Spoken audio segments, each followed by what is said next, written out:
আসসালামু আলাইকুম। আজকে মোস্ট ইম্পর্টেন্ট একটা ম্যাথ করব। ডিউ 21-22 আসছিল এটা। খুব সহজে শর্টকাট দেখব এবং লং কাট দুটো দেখব। এট ফার্স্ট আমি লং কাটই করব T10 এর জন্য। Let ax square plus bx plus c equal to 0। এই সমীকরণের মূলদ্বয় আমি ধরলাম হচ্ছে কি বলছে 3:4 হলে দেখা যাচ্ছে 12b square equal two 49ac।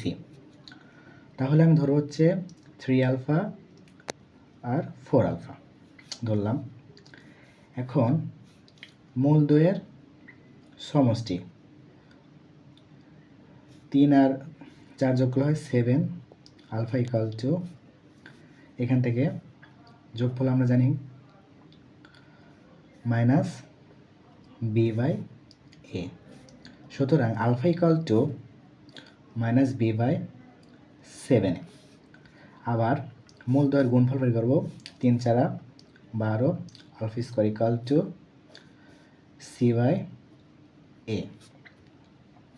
এখন এই আলফার মানটা আমি এখানে বসাবো। আলফা সমান কত পাইছি? Minus b/7। সুতরাং 12 into minus b/7 whole square equal to c/a, বা 12 বি স্কোয়ার করলে হয় পি স্কোয়ার, 7a স্কোয়ার হয় 49a square equal to c/a। এটাকে যদি আমি একটু কাটাকাটি করি তাহলে হয় 49a ইকুয়াল টু c। সুতরাং আমি লিখতে পারি 12b square equal two 49ac। এটা দেখাতে বলছিল শুড। এখন এই অঙ্কটা যদি এমসিকিউ আসে তাহলে আমি অত দ্রুত কীভাবে করব? যে কোনো অনুপাত দিতে পারে। সাপোজ এই অনুপাতটাই আমি অ্যাট ফার্স্ট করবো যে 4:3:4। এটা এমসিকিউ আসলে প্রথমে সংখ্যা দুটো আমরা গুণ করব।